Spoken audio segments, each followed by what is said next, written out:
Bismillahirrahmanirrahim. Assalamualaikum warahmatullahi wabarakatuh. Innal hamdalillah nahmaduhu wa nasta'inuhu wa nastaghfiruh wa na'udzu billahi min shururi anfusina wa min sayyiati a'malina may yahdihillahu fala mudhillalah wa may yudlilhu fala hadiyalah.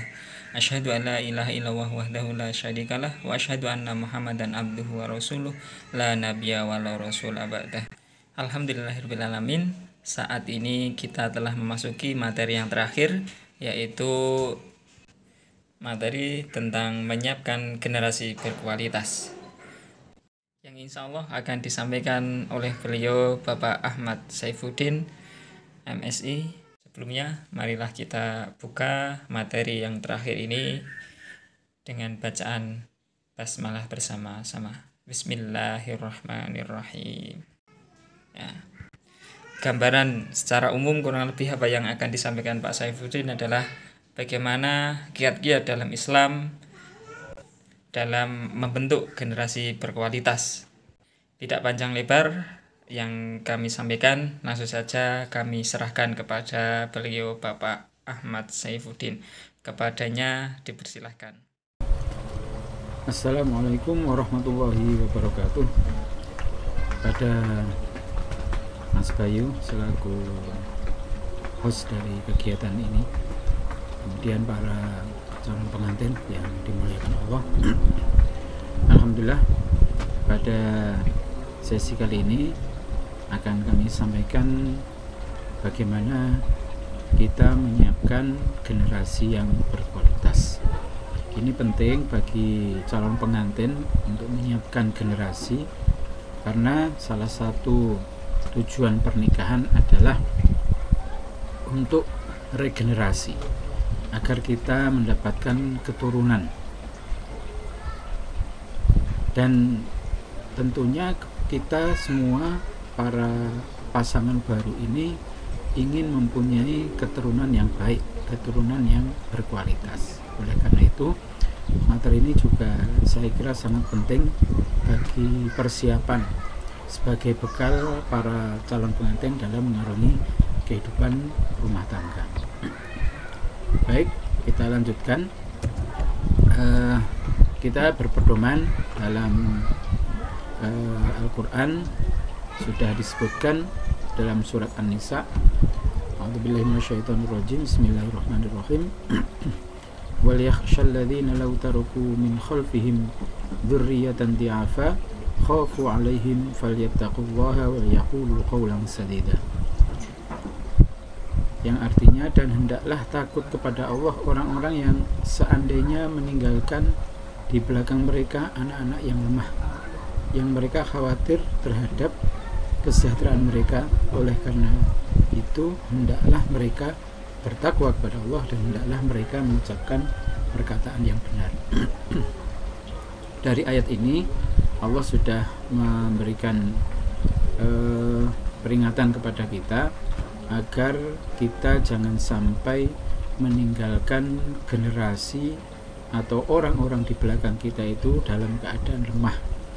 Lemah ini mempunyai banyak pengertian, mempunyai banyak makna.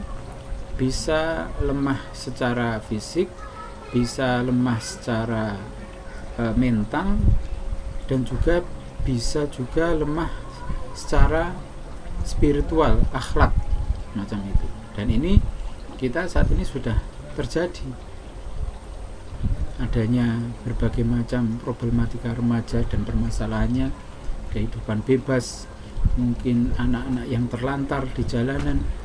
Itu juga mungkin indikasi bahwa Allah sudah mengingatkan sejak awal kepada kita yang akan berkeluarga itu untuk menyiapkan generasi yang berkualitas. Oleh karena itu, kegiatan bimbingan perkawinan ini saya kira sangat penting. Karena apa? Karena generasi berkualitas itu bisa didapatkan dari orang tua yang berkualitas juga. Dalam sebuah pepatah, buah jatuh tidak jauh dari pohonnya, itu semacam itu. Jika orang tuanya berkualitas, pastinya anak turunnya, anak-anaknya, generasinya itu juga insya Allah akan berkualitas. Namun jika orang tuanya itu kurang baik, tidak berkualitas, ya pastinya akan meninggalkan generasi atau anak turun yang tidak berkualitas juga. Oleh karena itu, Mas dan Mbak semua yang mengikuti kegiatan ini, siapkanlah diri dengan benar agar nanti ke depan mendapatkan anak-anak yang baik, anak-anak yang soleh. Dan ini pastinya menjadi harapan setiap orang tua. Setiap pasangan menikah pasti ingin punya anak yang baik, yang soleh, yang berakhlak mulia, yang sukses. Nah, itu semacam itu. Jadi itulah memang harapan kita semua dengan adanya pernikahan yang berkualitas ini. Selanjutnya, apa yang perlu dipersiapkan? Apa saja yang harus disiapkan oleh calon orang tua sebelum mempunyai anak? Yang pertama adalah fisik. Jelas undang-undang pernikahan yang mengatur calon pengantin harus usia 19 tahun ke atas itu tidak lepas dari fisik juga. Karena kalau fisiknya masih kecil di bawah 19 tahun itu memang fisik usia-usia anak, usia-usia remaja yang mungkin memang belum siap secara fisik. Nah, ini terutama persiapan fisik bagi calon ibu, bagi perempuan yang akan mengandung dan melahirkan. Kalau laki-laki mungkin tidak terlalu persiapan fisiknya, karena yang laki-laki itu dasarnya memang kuat, dan mungkin dalam proses menikah nanti itu tidak banyak yang berubah. Coba kita bayangkan dengan perempuan yang ketika mungkin masih single, masih perawan, ini ya mungkin baguslah tubuhnya, mungkin cantik, ayu dan sebagainya.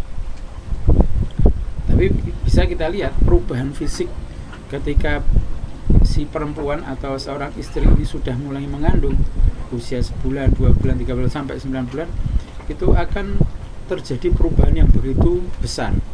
Itu dari sisi fisiknya, belum dari sisi yang non fisik. Misalkan perempuan ketika mengandung biasanya bawaannya mungkin gampang mudah marah, gampang emosi, kepingin yang aneh-aneh, itu memang seperti itu bawaannya, seperti itu. Ya nek bahasa orang tua kita gawan bayi, gawani bayi lah, semacam itu. Sehingga bayi seolah-olah ingin minta sesuatu lewat ibunya, semacam itu. Padahal itu memang secara ilmiah memang seperti itu. Ada perubahan-perubahan hormon yang menimbulkan perubahan secara kejiwaan, semacam itu. Itu. Jadi persiapan yang utama adalah bagi calon ibu, itu yang harus disiapkan.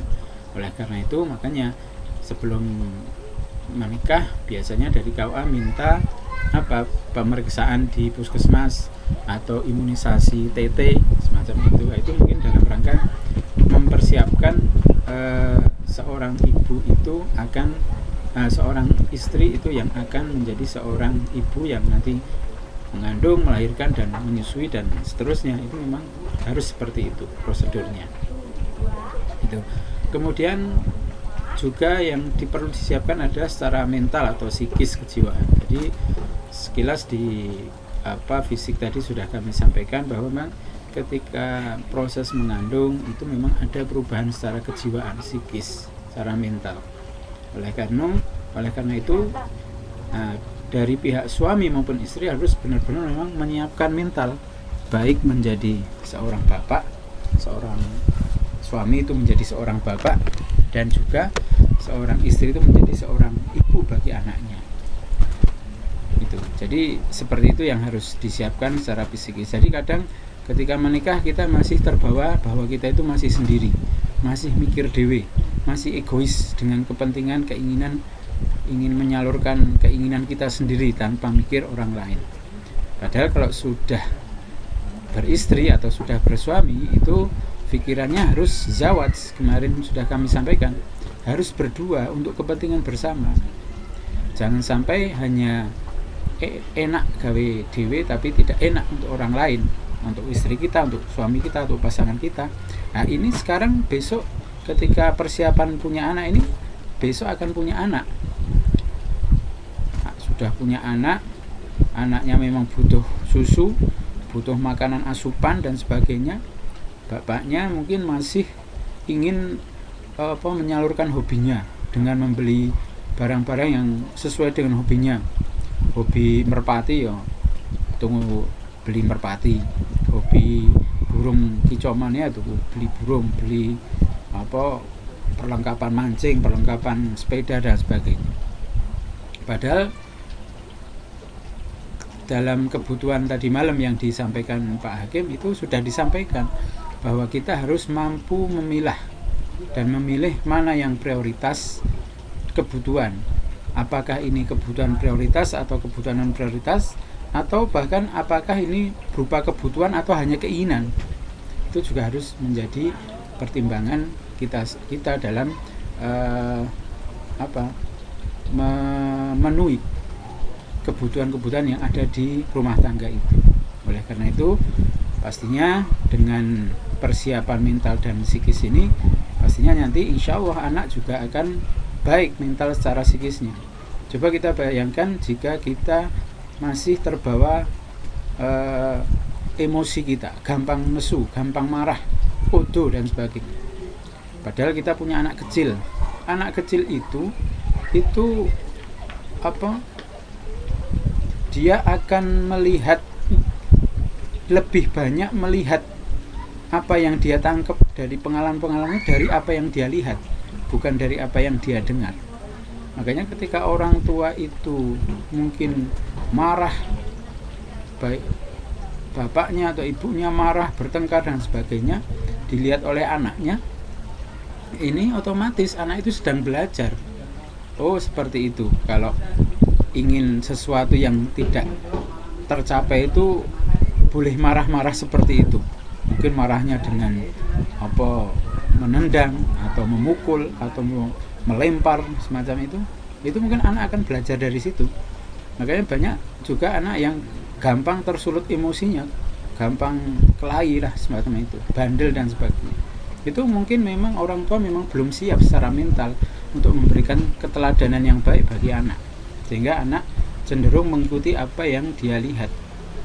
Tapi ketika anak itu diberitahu dengan suara, ya, dia mendengar apa yang bapak ibu sampaikan, itu kadang anak menerimanya hanya ibaratnya masuk keluar telinga, telinga kanan, keluar telinga kiri. Itu ya memang seperti itu.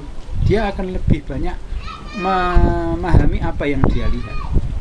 Nah, inilah maka kita ketika kita persiapan menjadi seorang orang tua ini harus memang menyiapkan mental dan psikis kejiwaan kita agar menjadi seorang bapak dan ibu yang baik bagi anak. Kemudian selanjutnya yang tidak kalah pentingnya adalah faktor yang kita harus siapkan adalah ekonomi. Ya, pastinya ketika kita hidup sendiri, mungkin kebutuhannya ya untuk kita sendiri. Kita memenuhi kebutuhan, bahkan keinginan ya terserah kita sendiri. Mau beli apapun karena kita masih belum memikirkan orang lain, ya kita terserah kita. Tapi kemarin begitu menikah, otomatis kebutuhan baik suami maupun istri itu pasti akan lebih banyak. Apalagi kalau istrinya di rumah, mohon maaf. Tapi kalau istrinya bekerja mungkin bisa saling membantu. Tapi kalau istri di rumah kan berarti apa yang dia dapatkan selama ini dari penghasilan, gaji dan sebagainya itu kan akan semakin kurang. Ketika kemarin 1 orang, sekarang 2 orang, nah besok lagi ini ketika Mas dan Mbak ini punya anak, pastinya akan semakin banyak kebutuhan yang harus dipenuhi. Nah, semacam itu. Nah, ini makanya juga harus disiapkan. Makanya perlu ada perencanaan-perencanaan dalam dalam rumah tangga, terutama ketika memang ini dalam rangka persiapan mendapatkan momongan. Nah, paling tidak memang kalau mendapatkan momongan itu kan ya mungkin ya memang semua keinginan para pengantin lah, kepingin punya anak. Nah, proses punya anak dari sejak dinyatakan positif, kemudian hamil selama 9 bulan sampai melahirkan itu kan memang butuh ya biaya. Kemungkinan untuk biaya rawat ketika istri kontrol ke bidan atau ke dokter semacam itu, butuh obat, butuh vitamin semacam itu kan harus dipenuhi.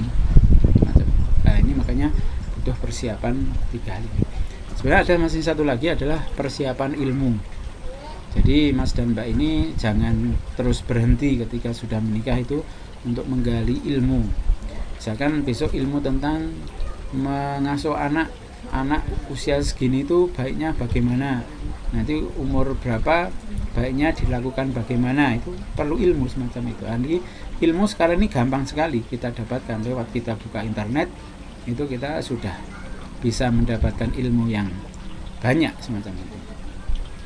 Ya, jadi itu beberapa persiapan yang harus Mas dan Mbak lakukan ketika nanti menyiapkan anak yang akan hadir di tengah Mas dan Mbak semuanya. Selanjutnya, bagaimana kita mencapai atau menciptakan generasi yang berkualitas? Karena kita itu kan Muslim ya, Mas dan Mbak, kita harus kembalikan awal sebagai dasar bahwa apa yang kita lakukan ini adalah ibadah. Oleh karena itu, kita harus sejak awal juga mengenalkan anak-anak kita tentang ketauhidan, tentang Islam, tentang iman. Bagaimana caranya? Kalau memang kita bisa, ya ajarkan sendiri. Tapi kalau tidak bisa, ya ajaklah anak-anak, arahkan anak-anak untuk untuk ngaji ke tempat guru ngaji dan sebagainya. Itu semacam itu. Kalau kita nggak punya ilmu, nggak punya kesempatan, ya kita titipkan saja kepada guru ngaji, nggak masalah. Itu memang bagian dari tanggung jawab kita, karena kita nggak mampu. Kecuali kalau kita mampu dan ada kesempatan, ya silahkan diajari sendiri. Nah ini makna tahu itu, ajarkanlah kalimat la ilaha illallah. Bukan diajak tahlil saja, tapi ya bagaimana kita mengenalkan konsep tauhid bahwa tiada Tuhan selain Allah, jangan menyembah yang lain, hanya Allah lah yang patut disembah, hanya pada Allah kita beribadah, kita bertawakal itu hanya kepada Allah. Insya Allah anak akan menjadi anak yang baik, yang soleh. Kemudian ketika lahir, tadi yang ajarkan kalimat la ilaha illallah, jangan lupa ketika anak nanti lahir itu azan, diadzani di telinga kanan. Ketika sudah bersih, sudah dimandikan oleh dokter atau bidan, coba ajarkan atau takbir lantunkan azan di telinga kanan, kemudian di telinga kiri lantunkan iqomah semacam itu. Ya itu sebagai sesuatu yang baik untuk kita lakukan untuk mengenalkan kalimat la ilaha illallah. Selanjutnya kita beri nama yang baik. Jangan seperti bapak-bapak ibu kita. Saya sering melihat di Pakis itu namanya sangat sederhana dan kadang maknanya, artinya itu sangat tidak pas gitu semacam itu. Ya mungkin saya tidak akan sebutkan, khawatir nanti jangan-jangan salah satu simbah atau orang tua calon pengantin ini ada yang namanya seperti itu. Tapi yang jelas, silahkan kalau punya anak itu berilah nama yang baik, ya berilah nama yang baik, karena nama itu adalah merupakan identitas. Itu kewajiban orang tua pertama kepada anak itu memberikan nama yang baik, dan nama itu pastinya doa dan harapan. Muhammad misalnya, Muhammad itu adalah nama Nabi Rasulullah, itu harapannya mungkin semoga anak ini bisa meneladani Rasulullah sebagai orang yang baik, orang yang mulia. Harapannya kan seperti itu, contohnya seperti itu. Nah, jadi tolong memberi nama yang baik. Syukur-syukur ada nama Ahmad, Muhammad, karena itu nama yang utama dalam ajaran agama Islam. Gitu. Selanjutnya, apa yang harus dilakukan dalam mencapai generasi yang berkualitas adalah dengan berdoa untuk anak kita. Sebagaimana yang Rasulullah Muhammad SAW contohkan kepada kita, bahwa beliau sering berdoa, berzikir untuk anak-anaknya. Untuk apa? Agar anak kita selalu diberi keselamatan dan perlindungan. Banyak contoh dari orang-orang yang sukses itu berawal justru bukan dari pendidikan orang tua, tapi justru karena doa-doa dan harapan yang dipanjatkan oleh orang tua untuk anak-anaknya. Orang tuanya mungkin tidak mampu secara pendidikan, mampu secara materi, namun dia yakin dengan doa yang dia panjatkan Allah akan memberikan bantuan dalam bentuk apapun untuk anaknya agar sukses, agar selamat dari berbagai macam cobaan yang ada di dunia ini. Oleh karena itu, marilah kita sering mendoakan. Namun juga dalam pendidikan anak, dalam proses kita mendidik anak itu juga harus dilandasi dengan keikhlasan. Jangan sampai karena ada kepentingan sesaat. Dan juga jangan sampai kita keluar kalimat atau kata yang justru itu menjadi doa yang tidak baik bagi anak. Seperti contoh, misalkan anak kita berbuat salah, berbuat yang tidak sesuai yang kita harapkan. Kemudian orang tua marah, tidak terkontrol emosinya, kemudian keluar ucapan-ucapan seperti anak nakal, anak bandel, kurang ajar, dan sebagainya. Itu justru jangan-jangan menjadi doa bagi anak. Oleh karena itu, hati-hatilah ketika kita marah kepada anak. Jangan sampai kita terlepas kalimat atau kata yang tidak baik kepada anak.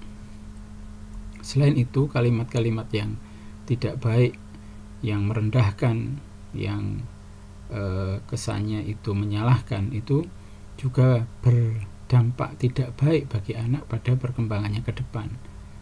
Anak bisa menjadi tidak pede, tidak percaya diri. Anak bisa menjadi tidak punya ide. Dia maunya atau bisanya hanya mengikuti perintah orang tanpa punya inisiatif apapun. Itu karena mungkin proses pendidikannya dia selalu mendengarkan kalimat-kalimat yang merendahkan semacam itu. Ya, oleh karena itu sekali lagi berdoa untuk anak, untuk kebaikan, untuk keselamatan dan perlindungan dari berbagai macam bahaya. Selanjutnya kita juga dituntut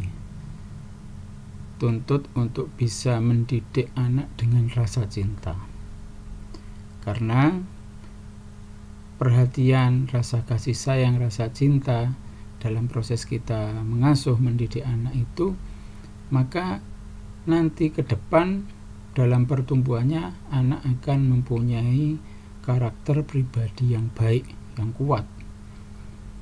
Seperti anak menjadi percaya diri, mandiri, tangguh, tidak gampang putus asa, semacam itu. Itu karena memang didikan orang tua yang baik dengan penuh perhatian dan rasa cinta. Jangan sampai kita dengan alasan kesibukan kita, kesibukan pekerjaan dan sebagainya, sehingga kita hanya tahu misalkan sekolah anak, ya tahu nilainya saja, tidak tahu prosesnya. Harusnya kan kita selalu bertanya, bagaimana sekolahmu, bagaimana kuliahmu misalkan, atau bagaimana teman-temanmu, semacam itu.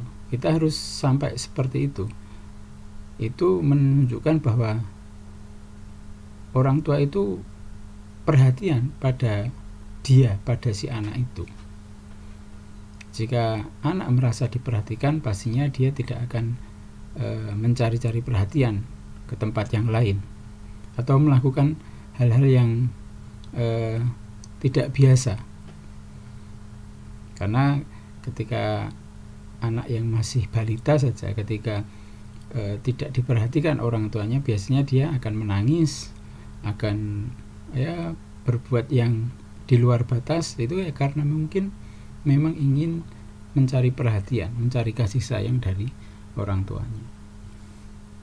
Apalagi sekarang banyak alat teknologi, HP, Android kita, gadget kita itu justru menjadikan kita lupa, lalai dengan pendidikan anak, dengan perhatian anak.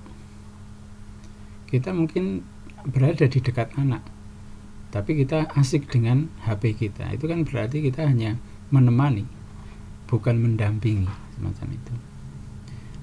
Yang namanya mendampingi itu ya kita benar-benar perhatian pada anak, melihat apa yang dilakukan anak, mengajak ngobrol dan sebagainya, itu adalah mendampingi. Tapi kalau kita hanya sibuk dengan HP kita, WA-an atau melihat YouTube dan sebagainya, itu kan kita hanya menemani saja, dekat tapi tidak memperhatikan, tidak dilandasi dengan rasa kasih sayang, semacam itu.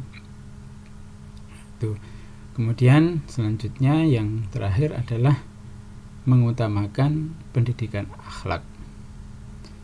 Perilaku anak adalah cerminan pendidikan orang tua. Jika akhlaknya baik, pastinya anak itu akan menjadi orang yang pastinya akan dicintai, disayangi sama banyak orang. Dan ini, pendidikan ini merupakan cerminan dari orang tua sebenarnya. Jika perilaku anak itu baik, itu merupakan cerminan pendidikan orang tua yang baik. Ya, jadi oleh karena itu dalam pendidikan juga kita harus menyeimbangkan, minimal seimbang antara pendidikan pelajaran-pelajaran umum dan juga pendidikan akhlak, pendidikan agama. Mungkin selama ini kita hanya mementingkan pendidikan sekolah. Jika anak tidak sekolah, itu kita sudah panik, sudah marah-marah kepada anak. Tapi ketika anak itu tidak belajar agama, ngaji dan sebagainya, itu kita biarkan saja, macam itu. Ketika anak mendapatkan nilai matematika jelek, kita mungkin bingung bagaimana biar anaknya itu bisa pintar matematika. Tapi ketika anaknya itu mungkin berbuat yang tidak baik, itu ya mungkin kita biasa-biasa saja, macam itu. Jadi pendidikan akhlak ini memang utama, tapi memang kita harus seimbang antara pendidikan umum, karena memang anak-anak itu memang harus banyak dibekali ilmu agar mereka itu siap menghadapi kehidupan, tantangan di masa-masa yang akan datang. Semacam itu. Kita tidak tahu bagaimana kehidupan yang akan datang. Ya mungkin secara hitungan kita bahwa kehidupan yang akan datang itu ya penuh dengan kemajuan teknologi seperti saat ini mungkin ya. Ya itu bagus-bagus saja diberikan, diarahkan. Tapi yang tidak kalah pentingnya adalah pendidikan akhlak. Jadi pendidikan akhlak itu menjadi kunci kesuksesan anak. Sekarang ini kan banyak orang-orang pintar tapi tidak punya akhlak. Orang-orang pintar yang hanya mengejar duniawi saja, tapi akhlaknya tidak ada. Banyak orang kaya, orang sukses, justru ketika berhubungan dengan orang tua itu sudah mulai renggang. Artinya saat ini ada banyak orang tua yang merindukan perhatian dari anak-anaknya. Jadi yang diinginkan orang tua itu bukan materi yang banyak, bukan kekayaan anaknya, tapi bagaimana anaknya itu memperhatikan orang tuanya. Nah, itu semacam itu. Oleh karena ini juga menjadi cerminan. Jangan-jangan ketika masih anak, orang itu tidak memperhatikan anaknya, sehingga ketika anaknya menjadi dewasa, sudah sukses, dan orang tuanya menjadi sepuh, menjadi tua, itu seperti kena karma, semacam itu. Makanya hati-hati jika kita memperhatikan anak, menyayangi anak ketika kecil. Saya ya insya Allah nanti ketika besar anak-anak kita itu pastinya akan tetap menyayangi, memperhatikan kita, semacam itu. Tapi sebaliknya, jika kita menelantarkan anak, membiarkan anak, mengabaikan anak ketika masa-masa yang harus dia mendapatkan perhatian, kasih sayang, ya mungkin itulah yang akan dilakukannya pada ketika saat dewasa nanti. Nah, ini timbal baliknya seperti itu. Makanya ya tidak pasti enggak, tapi cuma ini juga berlaku macam itu. Berlaku timbal balik macam itu. Anak disayangi ya pasti ketika dewasa kelak dia pasti akan menyayangi orang tuanya, semacam itu. Nah, itu oleh karena itu pendidikan akhlak ini penting bagi kita.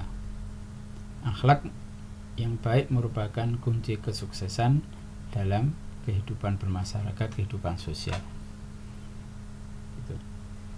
Itu dalam beberapa hal yang paling tidak dipersiapkan ketika bagaimana kita menyiapkan generasi atau anak turun kita yang berkualitas. Selanjutnya, peran dan tanggung jawab orang tua. Apa peran tanggung jawab orang tua terhadap anak? Yang pertama adalah perawatan. Perawatan ini dalam hal kebersihan dan kesehatan. Ya, kita perhatikan kebersihan anak kita, memperhatikan berapa kali dia harus mandi sehari, berapa kali dia harus makan yang bergizi, semacam itu. Jadi jangan sampai kita mengabaikan masalah kebersihan dan kesehatan anak kita. Jika anak kita sakit, ya pastinya bagaimana usaha kita untuk segera diobati, baik secara tradisional maupun modern. Nah, ini pilihan, tapi yang jelas itu merupakan tanggung jawab orang tua ketika anaknya sakit atau kurang sehat, semacam itu. Kemudian yang kedua adalah pengasuhan. Ini tidak terlepas dari kebutuhan pangan, sandang papan anak itu. Ya, kalau kebutuhan pangan mungkin inilah yang utama. Jadi anak dipastikan makan tiap hari, itu menjadi kewajiban peran tanggung jawab orang tua. Ya. Kemudian sandang, jika memang anaknya sudah tidak mempunyai pakaian yang baik, ya kita wajib membelikannya, mengganti dengan yang lebih baik. Ya kadang memang anak itu minta baju baru ketika lebaran, ya itu memang seperti itu, nggak masalah, memang itu kewajiban kita. Meskipun kita juga fahamkan bahwa tidak setiap saat yang dia inginkan itu langsung kita penuhi, ya juga tidak. Itu juga akan pendidikan yang tidak baik. Setiap anak minta langsung kita penuhi, itu juga tidak baik. Dia tidak ada rasa rasa pengorbanan. Jadi apa yang harus dia lakukan? Misalkan anak tiap hari minta jajan, kita sudah memberikan jatah jajan anak itu mungkin sehari 5.000 lah. Suatu saat mungkin ada tukang makanan itu pagi datang sudah untuk jajan 5.000, kemudian habis, padahal siang sore masih ada tukang jajan lewat lagi.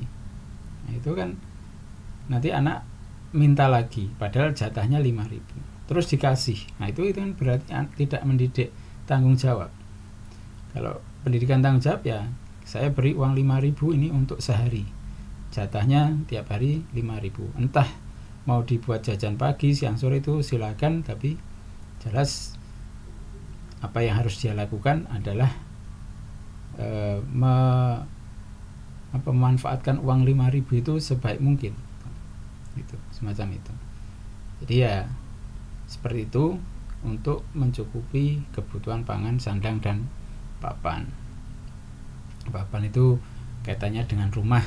Ya mungkin kalau pengantin baru mungkin belum punya rumah, ya masih jadi satu dengan orang tua atau morotuo, ya makanya ya itu mungkin belum terlalu penting karena memang masih jadi satu. Tapi kalau depan ya pastinya setiap pasangan suami istri itu biasanya tetap berkeinginan punya perencanaan, punya rumah sendiri, yaitu silahkan direncanakan. Tapi untuk awal-awal ya mungkin masih jadi satu orang tua atau mertua, ya silahkan saja, gak apa-apa, proses lah. Saya juga seperti itu.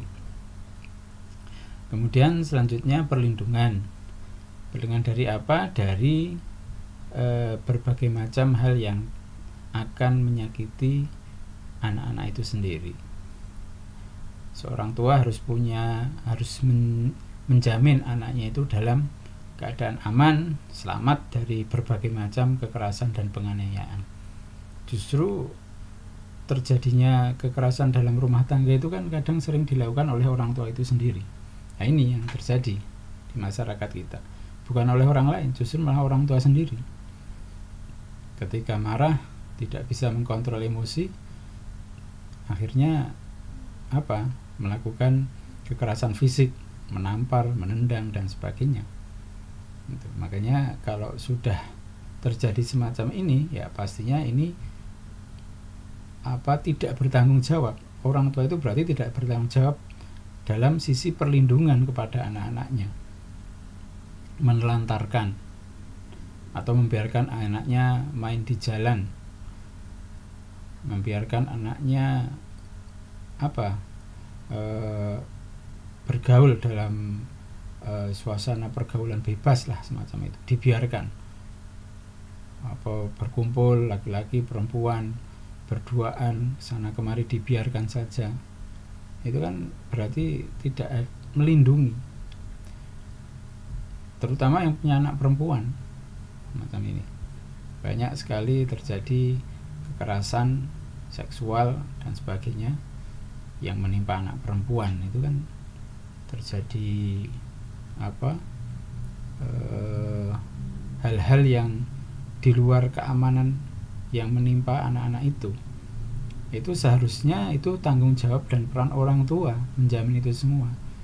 Jika anaknya mungkin sudah mulai tahu tertarik dengan lawan jenis, ya tanggung jawab orang tua harus benar-benar meyakinkan ataupun mengawasi benar sejauh mana pergaulan anak itu. Ya kita berikan pengertian yang benar, karena anak-anak itu kadang tidak tahu resiko, taunya enaknya saja mungkin, sehingga peran orang tua harus memberikan pemahaman sampai resiko-resiko yang mungkin akan muncul dengan apa yang dilakukan anak itu. Itulah tugas atau tanggung jawab orang tua dalam hal perlindungan macam itu. Kemudian yang terakhir adalah tugas pendidikan. Pendidikan itu dimulai dari keluarga, dari orang tua. Berupa apa? Keteladanan. Orang tua yang baik itu yang bisa memberikan keteladanan, contoh suri toladan yang baik pada anak-anaknya. Kalau orang tuanya itu suka berkata-kata kasar atau jorok, ya kemungkinan anaknya juga akan mengikutinya. Tapi coba kalau orang tuanya itu sering ngaji, sering melakukan ibadah-ibadah atau berbuat baik, bersedekah, infak dan sebagainya, itu juga pasti akan diikuti oleh anak-anak kita. Ya, semacam itu. Dan juga penanaman akhlak seperti yang kami sampaikan di depan tadi, bahwa orang tua itu harus memberikan ilmu penanaman dasar-dasar perilaku yang baik, akhlak kepada anak. Bagaimana akhlak kepada orang tua, kepada tetangga, kepada guru, kepada teman dan sebagainya, itu harus diberikan pemahaman kepada anak. Karena anak sekarang ini pendidikan dari YouTube, dari internet, semacam itu. Kalau kita nggak bisa memberikan pendidikan awal dari anak, ya anak-anak pasti akan mencari pendidikan yang lain, sumber pendidikan yang lain. Dalam hal ini ya sekarang internet itulah, macam itu. Ya, jadi siapa lagi yang akan melindungi anak kita, yang akan mendidik anak kita kalau bukan kita sendiri sebagai orang tua. Oleh karena itu ya Makanya kita siapkan diri kita bahwa peran dan tanggung jawab orang tua itu memang tidak gampang. Ya tetap jalani. Kalau memang ada kesulitan, kesusahan, silahkan bertanya kepada orang tua, pada mertua atau pada orang lain yang kira-kira bisa membantu. Itu semacam itu. Kemudian pendidikan life skill. Kadang anak tidak pernah disuruh menyapu atau mencuci pakaian atau mencuci piring, gelas, asah-asah lah semacam itu. Itu kan kesannya memang memanjakan anak, kesannya biar anak tidak berat, tapi justru itu meninggalkan pendidikan life skillnya, keterampilan hidupnya. Ya kalau hidupnya anak kita besok itu baik, makmur, sukses dan sebagainya, yang mungkin tidak perlu melakukan itu semua, tapi siapa yang bisa menjamin? Nah, oleh karena itu lebih amannya kita persiapkan anak-anak kita itu dengan pendidikan life skill, kemampuan hidup, baik hidup di keluarga maupun hidup di masyarakat, seperti bertani lah semacam itu. Ya ajaklah anak-anak itu untuk mengerti bagaimana mengelola lahan pertanian. Itu jadi ya kesannya hanya untuk sambil ngomong, tapi justru itulah pendidikan yang bagus ya seperti itu. Langsung melihat ke lokasi lapangan, melihat apa yang dilakukan orang tuanya, terus dia punya bayangan ke depan akan bisa seperti itu. Ya itu semacam itu. Nah, itulah life skill itu. Oke. Jadi ini beberapa hal yang mungkin bisa kami sampaikan tentang bagaimana menciptakan generasi yang berkualitas. Sekali lagi, ini semua tidak akan berjalan jika tidak dimulai dari orang tuanya. Oleh karena itu, Mas dan Mbak, para calon pengantin, silahkan membekali diri dengan berbagai macam bekal yang bermanfaat untuk menjadi orang tua. Silahkan browsing-browsing, membaca buku atau bertanya pengalaman-pengalaman dari para orang tua, dari kakak-kakak kita, bagaimana hidup dalam sebuah rumah tangga itu bagaimana nanti kita akan menjadi seorang bapak dan ibu bagi anak-anak kita itu. Ya silahkan bertanya macam itu. Namun gambaran-gambaran ini adalah gambaran secara umum, semoga bisa dijadikan acuan, namun secara detail dan sebagainya itu memang kembali kepada para calon pengantin ini, karena kita masing-masing itu berbeda karakter, berbeda latar belakang dan sebagainya, berbeda keadaan di lingkungan sekitar.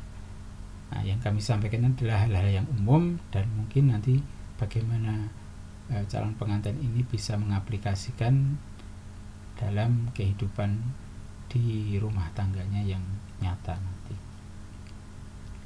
Demikian yang bisa kami sampaikan. Semoga yang sedikit ini bisa bermanfaat, dan jika ada kekurangan, kekhilafan, kami mohon maaf yang sebesar-besarnya. Akhirul kalam, wassalamualaikum warahmatullahi wabarakatuh. Demikianlah apa yang disampaikan oleh Pak Saifuddin. Kepada Pak Saifuddin kami sampaikan banyak terima kasih karena telah membagikan ilmunya. Kurang lebih apa yang disampaikan oleh Pak Saifuddin tentang rasa takutnya, ya, hendaklah kalian khawatir jika kalian meninggalkan generasi yang lemah, ya. Itu adalah peringatan dari Allah Subhanahu wa taala yang sebagaimana disampaikan tadi terdapat dalam surat An-Nisa. Kemudian bagaimana cara-cara atau kiat mencapai generasi berkualitas, tadi disampaikan bahwa yang pertama tentang adanya ajaran tauhid yang lurus, ya. Ajarkanlah kalimat tauhid, ya, tentang pengesaan kepada Allah Subhanahu wa taala. Kemudian yang selanjutnya adalah memberi nama yang baik, karena nama adalah doa, maka berilah nama yang baik sehingga Allah akan mengabulkan apa yang menjadi keinginan kita untuk anak tersebut. Kemudian yang ketiga adalah berdoa untuk anak, ya. Doa orang tua sangat terkabulkan, ya. Kemudian yang keempat adalah mendidik anak dengan rasa penuh cinta agar anak tumbuh karakter pribadi yang baik seperti mandiri dan percaya diri. Kemudian yang terakhir adalah mengutamakan pendidikan akhlak ya. Tidak dipungkiri bahwa akhlak zaman sekarang memang sangat perlu, karena semakin zamannya berubah maka akhlak semakin buruk. Maka mengutamakan pendidikan akhlak merupakan pokok utama dalam mencapai generasi berkualitas. Demikianlah sekali lagi kami sampaikan kepada Pak Sofieddin, banyak terima kasih. Kita tutup dengan bacaan hamdalah bersama-sama. Alhamdulillahirrabbilalamin. Demikian yang dapat kita sampaikan bersama, semoga bermanfaat. Assalamualaikum warahmatullahi wabarakatuh.